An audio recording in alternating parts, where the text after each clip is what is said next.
What's going on, guys, and welcome back to the channel. Today I'm going to be teaching you part 1 of how to convert delta 8 THC to delta 9 THC. Got quite a bit to cover, so without any further ado, let us go ahead and dive right on in to the content.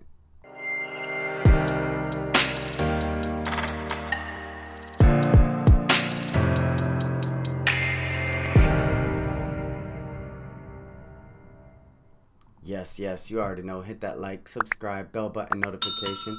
It's been quite a while since I kind of strayed away from making these PowerPoint presentations, so I just wanted to take a minute to take it back to kind of what started it all. And this is a very important, we're going to be going over the mechanics here, so it's very important to go through these procedures, because this is definitely going to help you. And guys, the feedstock that I started with this material, just so you guys know, was 82% delta 8 and 7% CBD. So it was distillate oil that I started doing this procedure on. So let's go ahead and get into it. The materials that you will need: zinc chloride in diethyl ether. Number 2, you will need cannabis or converted CBD oil, which is kind of what I did. Converted CBD oil with delta 8 THC and little to non-detect CBD. In this example, we will use 92% total active cannabinoids, delta 8 converted from CBD isolate. The next thing that we want to have is anhydrous DCM. We want to have some nitrogen or some argon to be able to inert our atmosphere, our reaction apparatus. We want some hydrochloric acid in dioxane. We also want some sodium bicarbonate. And then number 7, we want a drying agent. Now this can be any type of desiccant: calcium chloride, Na2SO4, or MgSO4, probably magnesium sulfate. You guys probably know that as Epsom salt. So those are the things that we need. And don't worry, I'm going to get into showing you the exact, kind of little setup that you need there. But we need our reaction vessel, and our reaction vessel must be equipped with a nitrogen dip tube. We're also going to need a stir motor and or a magnetic hot plate if you were doing this on a small laboratory size, benchtop size boiling flask combination. We need our chiller and heater combo. So not combo, sorry for that typo. And anybody, guys, if you've been doing CBD conversions, your basic infrastructure is going to be the same here. You're probably going to see that a lot of this is very repetitive as far as setting up the mechanisms. Minus one important part that we'll get to in a minute. We need a pressure equalizing addition funnel. One of our ports on the top of our lid in our glass reactor, which is what we are going to be using, is going to have a septum. A septum is basically a self-healing, puncturable cap, if you will, that you can stick a syringe through and then will heal itself after. Number 6 is vacuum pump.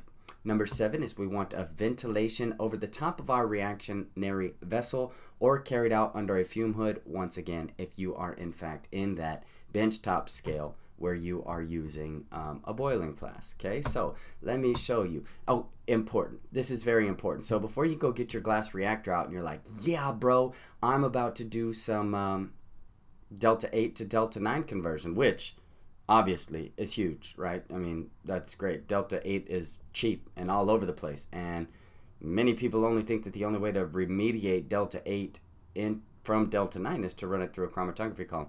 But anyway, so that's neither here nor there. You are going to be doing hydrogen gas formation. You're going to have some hydrogen gas formation here, the evolution of hydrochloric gas, to be more specific, and that is going to be for the chlorination of the double bond, which we will get to in the backside of this little presentation here. So what's important about that is most of your glass reactors are only rated for about 6 to 7 psi before critical failure.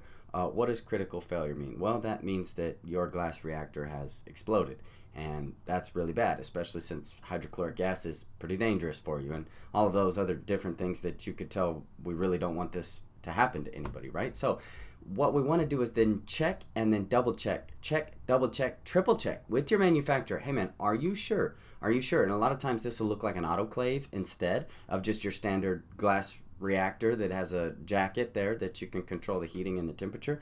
But we want to check and then double check, at the very least, and this is not the greatest solution, but in a pinch there can be a PRV which makes sure that it releases any, you should probably have this safety mechanism in place anyway, that it releases any, overpressurization that might happen in the reactor before you reach the critical failure point. And if you are under a fume hood or direct ventilation, this isn't so bad, but it is still not ideal. So let's get into setting up the reactor here. Your basic conceptualization, right? In the back, you've got a septum, you've got your nitrogen or argon. I always like to run mine inline through a desiccant filter into the dip tube, which you will see right here. That's plugged in there. My DCM is going to be hanging out here. Absolutely crucial. Crucial. The DCM needs to be anhydrous. So DCM will actually hold about 15% of its water weight, and as soon as it is exposed to any air, it will strip the water out of the air, and that will once again make it not anhydrous anymore. This reaction has to be as dry as possible. If you know anything about the aluminum chloride reaction that we've done, in a couple of other videos, or maybe consulted you with online personally or whatever, in person, you will kind of have a direct understanding of how to keep your DCM dry, especially, or create your DCM to where it is anhydrous, because a lot of the time when you buy it from the manufacturer, it isn't necessarily anhydrous at the time, but you will need dry. Now, the difference is with aluminum chloride, too dry and the reaction won't go anywhere. With this, you need to be as dry as you possibly can, and as dry as you possibly can means anhydrous. So, very interesting concept is once we have anhydrous DCM, how are we going to get it into our reactor without ever exposing it, i.e.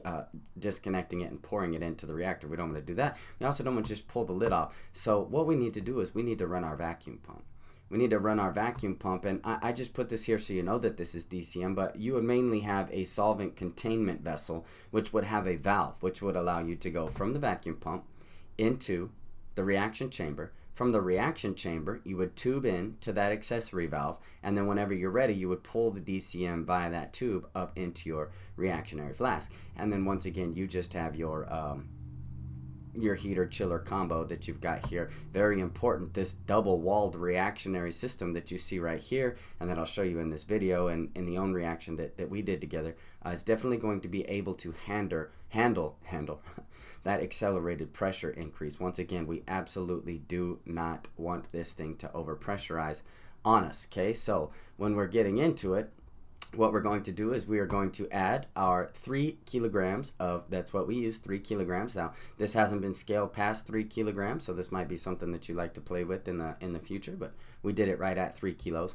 So we'll add our 3 kilos of Delta 8 into the reaction flask. Well, we all know that distillate is sometimes hard to transfer, so what we can do is we can stick that in a hot water bath and get it just warm enough to be able to pour it down in there. All of that is nice and tight. Okay, so once we tighten everything up, we've got our oil in there. We're going to bring it under vacuum and backfill it with nitrogen. Now, you've probably witnessed this mechanic before, or been doing this mechanic in your own laboratory, but we want to backfill this and refill it with nitrogen and or argon. Once again, from the reason we like the desiccant here is because the manufacturer allows a certain amount of impurities. Most of the times those impurities are going to be water, and that is a no-no in this particular circumstance. So once we've got our oil in there, we'll go ahead and vacuum and backfill and make sure that now we've got a nice, clean, dry environment where we can begin to bring this DCM, this anhydrous DCM is. So the tube is ran from the vacuum regulator port to a sealed container of anhydrous DCM.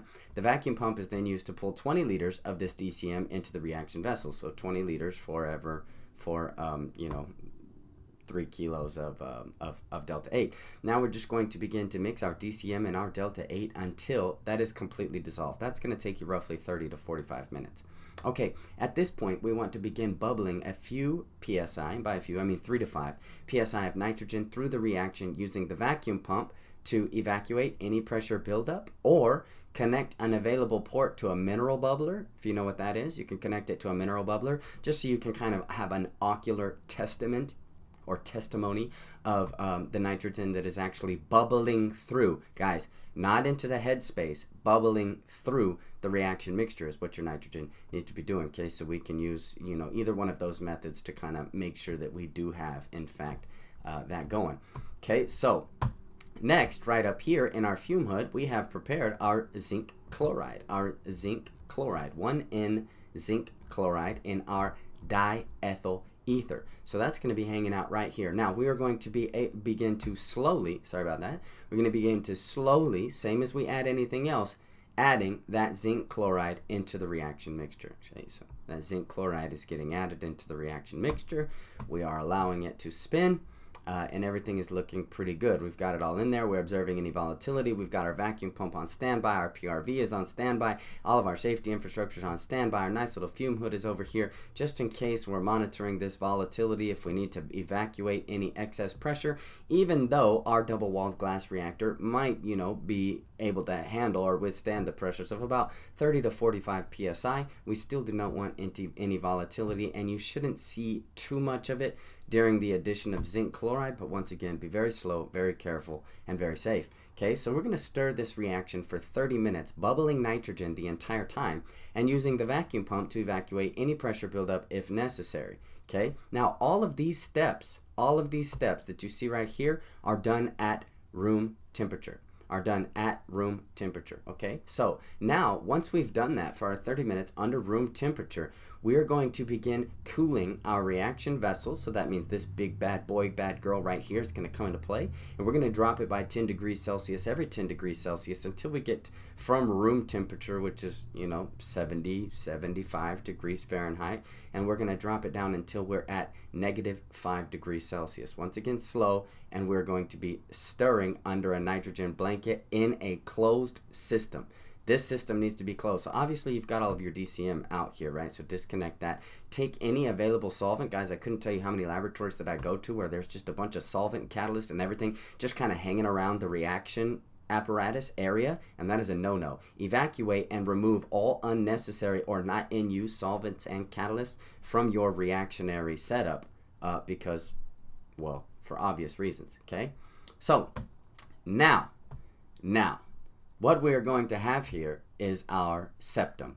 And a septum, if you don't know what that is just yet, then go back and watch one of these videos, these transfer of dangerous volatile liquids. Watch those, get a conceptual understanding of the cannula technique and different things like that before you go trying to pull something like this on a large scale off. It's very important to have that information first. But in our septum, we'll use our syringe that we are basically going to draw up our 4N HCl, so our hydrochloric acid in dioxane. That is what we are going to use. Okay, that's what we're going to use to inject slowly, drop-wise. Drop-wise is the injection into the reaction mixture. Okay. -C. Okay, -5C. Now, once we've got that, we're going to just kind of wait. This is going to be exothermic. So what that means is the reaction is going to push the temperature. So if the temperature pushes past 2 degrees Celsius, and obviously we were at -5 degrees Celsius, and as we're adding that HCl drop-wise, what we're going to do is we're going to go ahead and wait. We're not going to keep adding if it pushes past 2 degrees Celsius. Anybody? Once again, these mechanics might seem very familiar to you from the aluminum chloride SOP. We're adding slowly. We're adding very slowly, right? And if temperature spikes beyond a certain point, we're going to stop. We're going to stop that, okay? So once we've got everything in there, we're going to stabilize the temperature. Everything's stabilized. We're allowing it to mix, and we're just looking at it. Okay, 30 minutes, the reaction has gone stable. We're pretty happy about that. What we are going to do is we're going to turn off our chiller, and we're going to allow the reaction to work up to room temperature. Work up means allow it to warm back to room temperature by itself. That does not mean that we are going to turn this on and heat it back to room temperature. And a lot of people tell me, well, Grim, it takes quite a long time for my reaction that was super chilled to get back to room temperature, especially if my laboratory is already pretty cool to begin with. And I understand that, but you need to let the reaction work up by itself. Do not introduce any heat, while you're trying to work it up to room temperature, especially as you're creating the evolution of hydrochloric gas. Okay, so anyway, so making sure that no volatility ensues. If the temperature begins to rapidly spike, and this is your need safety understanding. Another really good thing to note here is that a bag of sand, just regular old sand, yes, I said it, in this addition funnel, right? You could cap that off, pull that out, and once you've added your zinc chloride, and you could use sand, just keep it up here at the ready. Because if anything happens, instead of exposing your reaction to everything else, you could dump sand in there, and that'll basically shut the reaction down. Okay, but you don't need to do that. unless you need to do that. And if you need to do that, you'll understand that because you're in a critical room situation and your reaction is running away. So this isn't, it's not super easy chemistry, but it can be done. It's complex though, and we need to have the safety procedures in place when we do that. Okay, so important.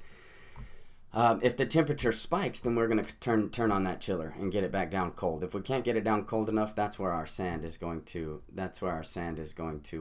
come into play. Okay, so once we've got it to room temperature, and no real volatility ensued, now you will notice a pressure increase at this point. You will notice a pressure increase as you see the formulation or the evolution of hydrochloric gas. It's going to pressurize in there. That's why it's very important, the step that I told you about 6 to 7 psi being pretty much all that your normal glass reactor is rated for before it's ruptured. So this is double walled, and it's going to be able to handle that excessive pressure. Okay, so once we watch that, and the only thing that we're looking for is just to make sure that we don't overpressurize. That's what our PRV is for, that we're not running away in temperature. That's what our chiller or our sand is for. Once we have that, we've warmed up to room temperature, we're going to watch this reaction for 1 hour. Just stirring, okay? We're going to watch it for 1 hour. And if no volatility ensues, at this point, we are okay. We are okay to allow it to stir for the next 12 hours. Now, the important part here is once the evolution of that hydrochloric gas begins to happen, we're going to go ahead and turn off our nitrogen, right? So we don't want nitrogen to continually evacuate that hydrochloric gas that we need for the facilitation that is going to be the chlorination of that double bond of delta 8, right? We want to move that double bond from the 8th and from the 8th and the 9th position to the 9th and the 10th position on the carbon chain in the molecule. And I'll explain that in just a minute. Okay, so anyway, now everything's stable. Boom, it's been 12 hours. Maybe we left it overnight. We left it stirring. Our ventilation is on over it. Our PRV is attached. We've left it overnight, 12 hours. We come back and we are ready. Okay, so once we come back and we are ready, we're going to go through our washing procedure. So the first thing that we want to do is evacuate any excess pressure using your vacuum pump out of your reaction vessel. And it is also good practice to use your vacuum pump, backfill with nitrogen, vacuum it out again, backfill with nitrogen, vacuum it out again. This will make sure, once again, the aluminum chloride reaction is starting to seem very familiar here. I think it is. Yep, should be. The mechanics of it anyway. Evacuate any excess pressure using your vacuum pump out of your reaction vessel. Then you want to dilute your reaction with 2 liters of diethyl ether. And what does that look like? Well, that means that, you remember we had up there in the top, we had our zinc chloride and diethyl ether. So this time we just want to use 2 liters of diethyl ether that we'll bring in through right here. So we've evacuated everything. It's pretty safe now to go ahead and disconnect this and take that and get that diluted, right? Obviously cap that, don't just leave it exposed, but remove that and get your diethyl ether, 2 liters of it, and go ahead and dilute that. We're going to discharge our organic phase for continued washing. Okay, so what that looks like is we're going to have 2 layers. Our organic phase is going to hang out at the bottom. At the top is going to be our aqueous solution. Okay, aqueous solution. So we're going to discharge that organic phase, put it to the side. We're going to get ready to wash that really nicely here in just a minute. Next, we want to, using a 1-to-1 organic phase volume to water, 10% sodium bicarbonate. Now what that means is, so how much did we pull here? Well, we should have roughly 23 liters. So that means we want to use about 20 liters would be okay. Water, right? Water to 10% sodium bicarbonate or baking soda. And then all of this is going to sound very familiar to you guys. Mix and wash your phase for 20 minutes, stirring rapidly. Allow your layers to separate and discharge the aqueous. Again, the next thing we want to do is using a 1-to-1 organic phase volume to saturated brine solution. So again, 23 liters approximately. Roughly 5-gallon-ish bucket and some change is going to be pretty close to what you're looking to have there. Now, saturated brine solution, what do I mean by saturated brine solution? Well, in order to make that, we need to warm up our water and begin adding salt or sodium chloride. We need to do that until the water begins to reject the salt. When it begins to reject the salt, we can assume supersaturation has occurred. That means that the water has taken as much salt as it can, and it is now rejecting any additional salt from becoming homogeneous throughout the mixture. So that means naturally that we're saturated, right? Saturated brine solution is what we are looking for. So all of that is going to go over pretty well.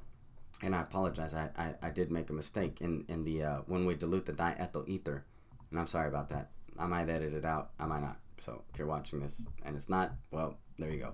So anyway, so when you're doing, I'm freestyling all this. None of this is planned or scripted. I'm just telling you how to do this, right? So when you're adding your diethyl ether, your 2 liters of diethyl ether, leave it in there until you're washing. I'm sorry about this. So mix for 20 minutes and leave it in there. Then begin to wash. Mix for 20 minutes and discharge your organic phase or your aqueous phase from the 2, right? So you've diluted with, let me just re-clarify what that means. You've diluted with 2 liters of diethyl ether, then you're going to go ahead and go in with your sodium bicarbonate wash, allow to mix, separate, discharge organic, get rid of the aqueous, or you can decant the aqueous layer out of the top, okay? And then do your saturated brine solution, wham, bam, thank you, man.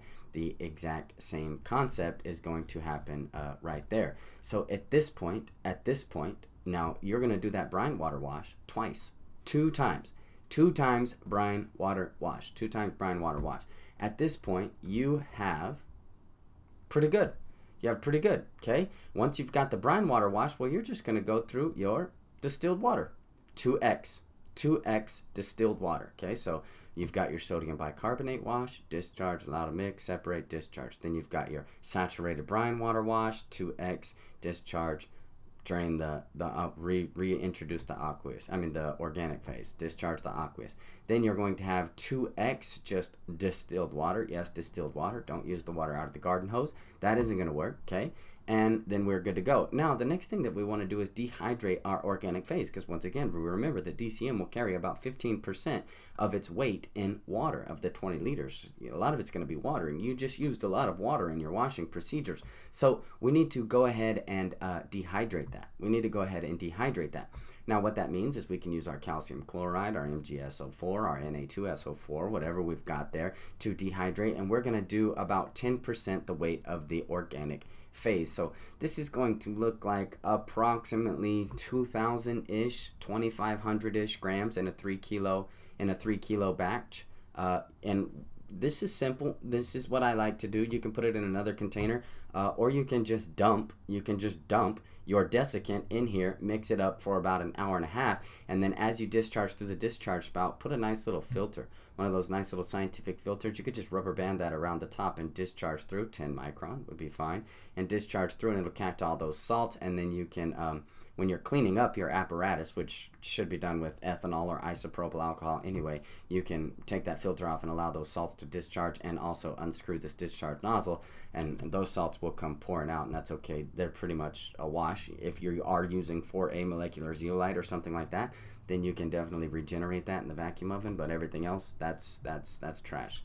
You'll have to discard that, okay? So what that led to is the rotovap. So we're going to rotovap our DCM out, and we have our oil.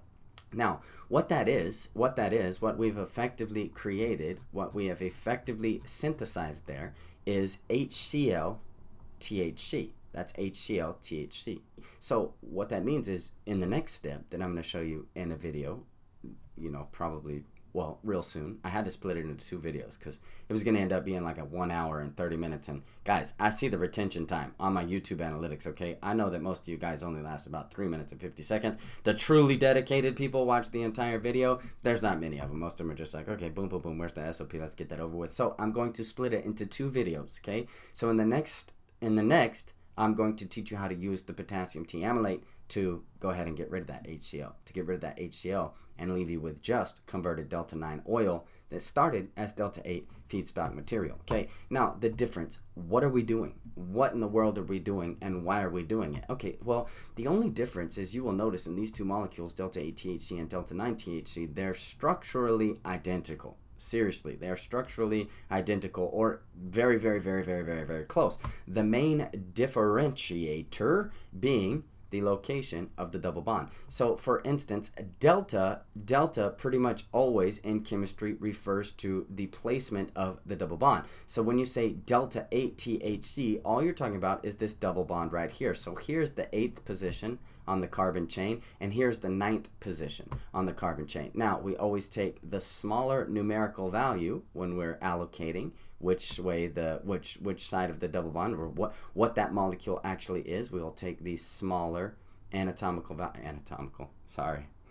numerical, I don't know why I said that, numerical value, which would be 8 here, 9 position here, so this would be delta 8 THC. In delta 9 THC, what we're going to have is the 9th position to the 10th position. And if you see delta 10 THC, then you'd have the 10th position to the 11th position, and this is what's called a cyclic ring. Anyway, so I don't know why I told you that, but that's important to know when you're converting from CBD, obviously, because you have a hydroxyl group and a cyclic ring. Those are two things that, anyway, you guys are probably like, we know that already. So all we want to do with our HCl gas is we want to create or chlorinate facilitate a reaction that is going to allow this double bond, or this exchange of electrons, where two different carbon atoms, instead of in the 8th and 9th position, the carbon atoms between there are not sharing the electrons, but rather between the 9th and the 10th position is where these two carbon atoms are going to share electrons. So that's called the chlorination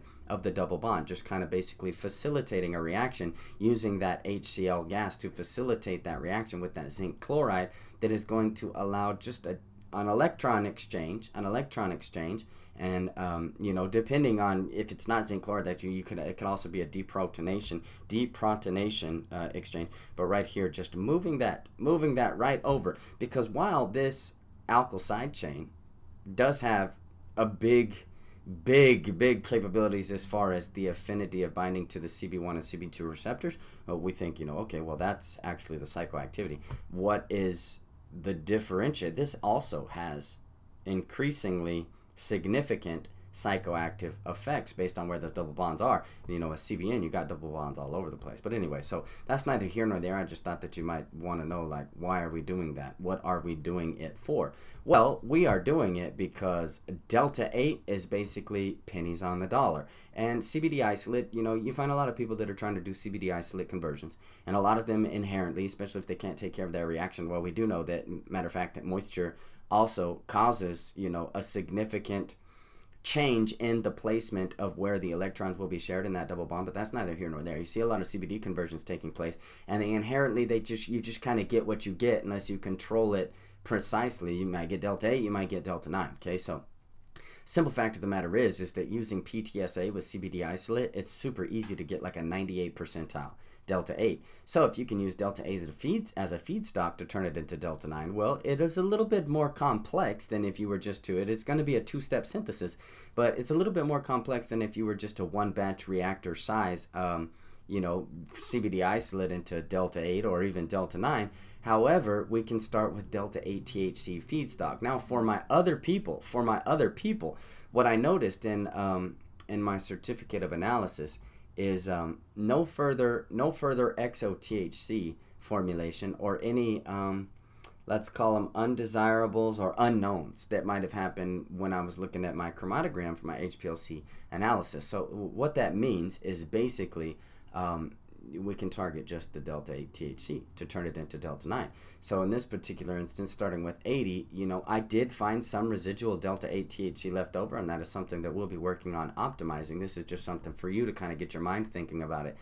We saw about 7 or 8%, but none of the CBD was targeted. Okay, so we had 7 or 8% CBD in the starting material left over from the delta 8 conversion, and none of the CBD was targeted or isomerized further. However, most of, about 80% of the delta 8 did run to delta 9. So in small batch reactions, where you're trying to just target maybe 20-30% delta 8, I think this is a super efficacious solution to go ahead and get that to run over into delta 9. And well, if that's the case, you'd be like, Grim, maybe some of these more advanced organic syntheses, concerning the conversion of CBD isolate into delta 9, whether using trisulbutyl aluminum chloride, you name it, hydrochloric acid, whatever you're using, it makes a lot more sense to just go with something that's super simple. And then if you wanted to, two-step process, the two-pot synthesis, the process,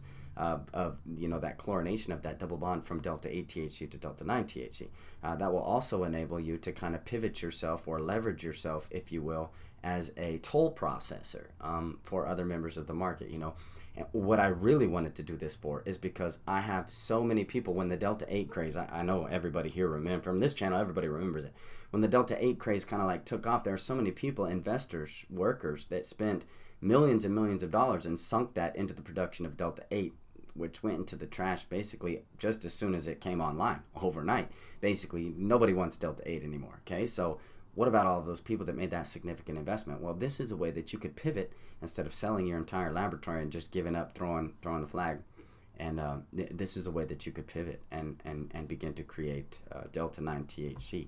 Okay, so anyway, I know that's a long spew. I got the next video coming out, which will teach you how to alleviate that HCl THC into just delta 9 THC. So this is going to be a two-step. I'm definitely going to have that going. If you enjoyed this video, check out either one of these that are popping up above right here. Both of those are going to be dope.